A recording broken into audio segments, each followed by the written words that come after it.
Bapak Ibu sekalian, saya ingin menjawab dua pertanyaan yang beberapa kali ditanyakan oleh beberapa tim leader kepada saya secara langsung. Yang pertama, pertanyaannya adalah kenapa dalam hal ini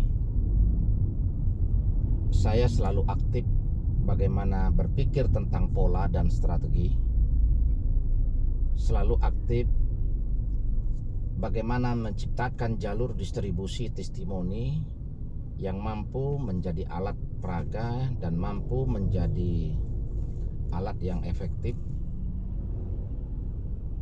bagi para mitra dalam melakukan proses pengembangan program Gema PGS. Serta dianggap kenapa saya terlalu aktif, seolah-olah saya ini seperti leader, bukan seorang owner. Nah, ini akan saya jawab Bapak Ibu sekalian. Dan ini Bapak Ibu juga semua perlu memahami terkait dengan langkah-langkah teknis yang saya lakukan tersebut. Itu punya latar belakang, itu punya tujuan, dan itu punya target dan format yang jelas. Program Gema PGS dengan berbagai potensi kelebihan dan kelemahan, itu yang harus kita akui, bahwa tidak ada sistem yang sempurna. Akan tetapi terlepas dari itu, program Gema PGS ini dibuat dan dirumuskan dengan matang, dengan satu kajian dan pertimbangan yang produktif untuk mampu menciptakan nilai tambah yang produktif untuk saya, untuk perusahaan, dan untuk semua para mitra. Ini harus kita garis bawahi. Sebuah program bisnis yang berbasis sistem ini tentunya harus punya potensi yang produktif dari dua sisi. Ada potensi nilai manfaat dan pemberdayaan terkait dengan kepentingan potensi pendapatan dan keuntungan, itu dari sisi company atau dari sisi perusahaan. Tetapi ada potensi yang harus tercipta dan mampu diciptakan, yaitu potensi nilai manfaat, baik dari nilai manfaat produk maupun potensi nilai manfaat dari pendapatan yang bisa didapatkan oleh para mitra. Nah, kedua sisi ini harus berimbang. Kalau sistem hanya mampu menciptakan potensi keuntungan untuk perusahaan tapi tanpa berpikir bagaimana rumusan yang ideal mampu menghasilkan potensi pendapatan juga bagi para mitra, nah berarti di sini bukan bisnis berbasis sistem, tapi itu bisnis konvensional. Dalam bisnis konvensional, bagaimana company itu melepaskan produk kepada jalur distributor, itu sudah urusan distributor dalam melakukan penjualan. Dengan batasan harga minimal, maka potensi keuntungan dia dapat. Keuntungan, bukan pendapatan. Sekalipun esensinya sama, tapi berbeda makna. Karena kalau keuntungan itu bersifat tunggal, itu bersifat produktif dari satu sisi secara personal. Tetapi kalau pendapatan, ini yang kita kejar, ini menjadi target besar kita. Baik itu pendapatan company maupun itu pendapatan para mitra dari skema sistem yang kita buat. Karena pendapatan ini bersifat produktif secara sistemik, bersifat produktif secara cepat dalam satu alur sistem,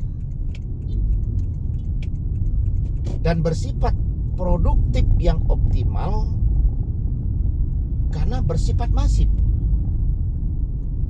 Nah, dengan target itu, maka tentunya saya sebagai pimpinan atau pemilik perusahaan ini punya PR dan punya target. Bagaimana sistem yang saya bangun ini, bagaimana skema program yang berbasis sistem yang saya rumuskan ini betul-betul mampu diduplikasikan, dikembangkan,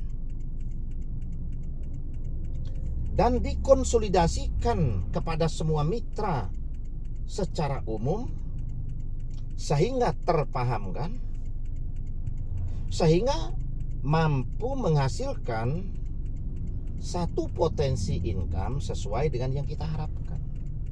Ini adalah PR besar.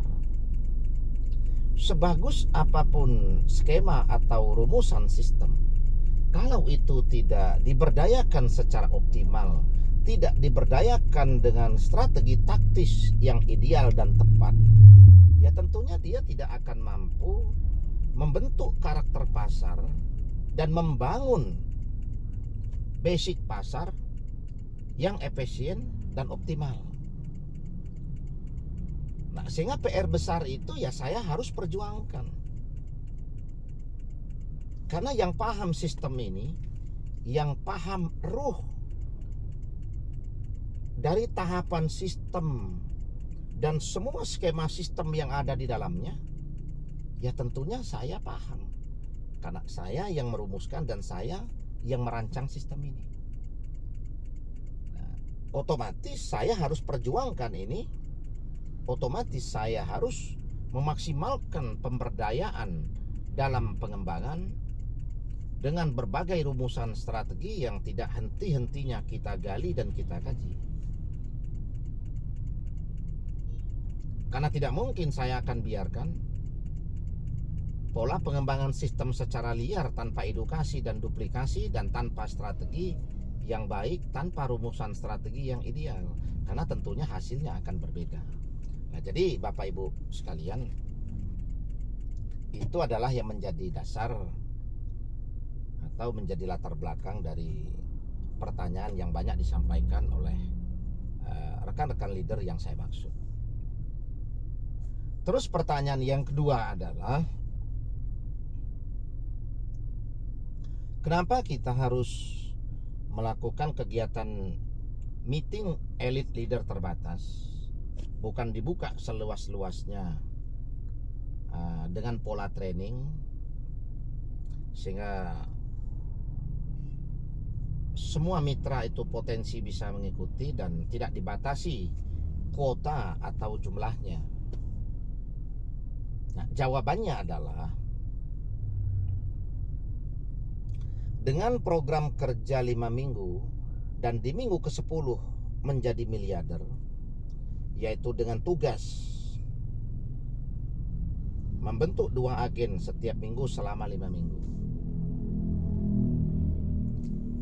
Strategi ini harus mampu kita duplikasikan. Strategi ini harus mampu dipahami secara detail, secara jelas, baik itu dari mekanisme sistemnya, baik itu dari mekanisme kerjanya.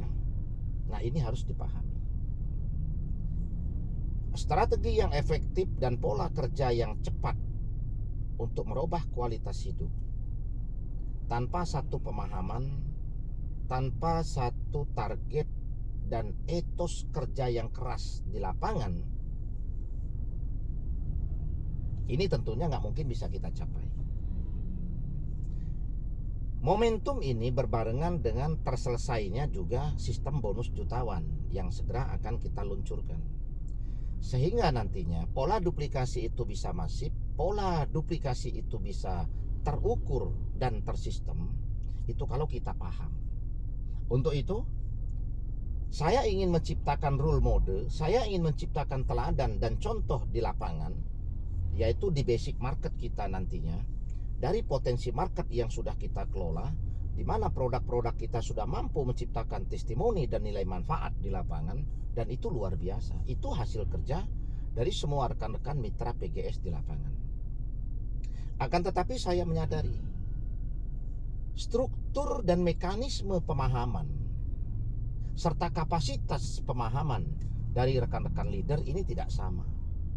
Sehingga ini perlu kita samakan, perlu kita sinergikan, perlu kita bangun satu alur frekuensi yang sama. Sehingga 40 orang itu potensi dalam 3 bulan menjadi saudagar di PGS, dan itu akan menciptakan gulungan dan lompatan duplikasi lahirnya saudagar-saudagar PGS yang lain di setiap grup internal. Sehingga pada acara meeting leader itu bukan hanya sekedar acara untuk pengarahan yang bersifat top down, tetapi di situ adalah satu proses interaktif dari dua sisi. Sehingga kita bisa menemukan pola dan roadmap yang tepat, berbasickan karakter personal dan gaya personal kita nantinya dalam pola pengembangan. Tapi hakikat dari pemahaman sistem itu secara utuh, itu kita ketemu, itu kita dapatkan. Nah, maka kita sebut ini meeting, bukan training. Karena saya tahu Bapak Ibu sekalian sebagai pelaku di lapangan secara produktif ini punya karakter dan punya gaya dan punya pola serta cara personal menyesuaikan dengan basic keilmuan dan basic personal Bapak Ibu. Akan tetapi yang perlu kita bangun adalah strategi teknis. Yang perlu kita pahami adalah alur dari strategi teknis. Yang perlu kita pahami bersama adalah potensi dari segala potensi, yaitu potensi sistem, potensi setiap bonus, potensi produk, potensi pasar. Ini perlu kita bangun pemahaman bersama. Dan pemahaman bersama itu bisa terjadi apabila kita bertemu dalam jumlah yang terbatas. Dan proses terkonsolidasinya dan tersalurkannya energi positif dari strategi atau skema itu, ya tentunya kalau ada pendekatan emosional, ada interaktif, ada komunikasi yang produktif, bukan pengarahan yang bersifat top down. Karena Bapak Ibu punya hak prerogatif, Bapak Ibu punya independensi, Bapak Ibu punya kapasitas, Bapak Ibu punya ruang dan potensi personal. Hanya butuh kita sinergikan dalam proses pemahaman dan aktualisasinya. Sehingga pertemuan itu menjadi penting, bukan hanya sekedar training biasa. Sehingga pertemuan itu memang harus terbatas. Sehingga pertemuan atau meeting itu harus kita sebut dengan meeting elite leader. Karena yang saya butuhkan adalah leader yang mampu memenuhi syarat kualifikasinya, dan itu jumlahnya terbatas. Karena kelompok itulah nanti akan menjadi teladan dan role model duluan bagaimana 3 bulan mampu menjadi saudagar dan kembali seperti yang saya tegaskan tadi, mampu menciptakan duplikasi dan gulungan duplikasi di lapangan dalam waktu yang cepat, melahirkan saudagar-saudagar PGS yang lain. Sehingga dalam hal ini kita tidak ada toleransi kedekatan, tidak ada toleransi kapasitas dan true story masa lalu. Akhirnya bisa kita terima untuk hadir dengan alasan dia berpotensi, dengan alasan ini rekomendasi. Oh, tidak bisa. Saya tidak mau menciptakan gap, saya tidak mau menciptakan kecemburuan, dan saya tidak mau menciptakan rasa ketidaknyamanan bagi para leader yang kualifikasi sehingga masuk di dalam ruang meeting itu sebagai elite leader. Itu ternyata nanti ketemu dengan leader-leader yang hanya hadir berdasarkan rekomendasi, berdasarkan true story, tapi belum mampu menunjukkan produktivitasnya. Ini kita tidak mau. Nah, ini yang harus disadari oleh para founder ya. Karena harapan kita adalah Bagaimana di setiap grup founder itu mampu ada utusan yang kualifikasi, sehingga akan mampu menciptakan pembuktian leadernya yang berhasil, yang masuk dalam kapasitas elite leader. Tentunya yang diuntungkan itu adalah para founder juga. Akan tetapi bila momentum ini tidak dimanfaatkan, ya itu tentunya kembali kepada target, impian dan harapan dari para founder itu sendiri. Akan tetapi ini perlu saya tegaskan seperti yang saya sampaikan dari awal, sehingga Bapak Ibu yang merasa mampu kualifikasi itu akan merasa nyaman. Karena untuk apa kita membuat ketentuan? Nah, kalau ketentuan itu tidak bisa kita aktualisasikan secara benar. Nah, sehingga bukan target yang kita capai, tapi nanti malah potensi pelemahan psikologis yang terjadi. Saya tidak mau. Nah, sehingga berbahagialah, berbanggalah Bapak Ibu sekalian yang mampu kualifikasi, karena itu adalah betul-betul orang pilihan dan berhak untuk menjadi saudagar dalam 3 bulan. Dan berhak menyandang masuk dalam kapasitas meeting kerja elite leader PGS. Bukan training,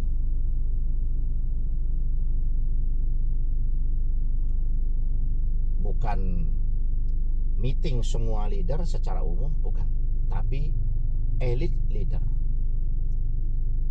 Nah, dan Bapak Ibu akan membuktikan dan akan merasakan potensi dan nilai manfaat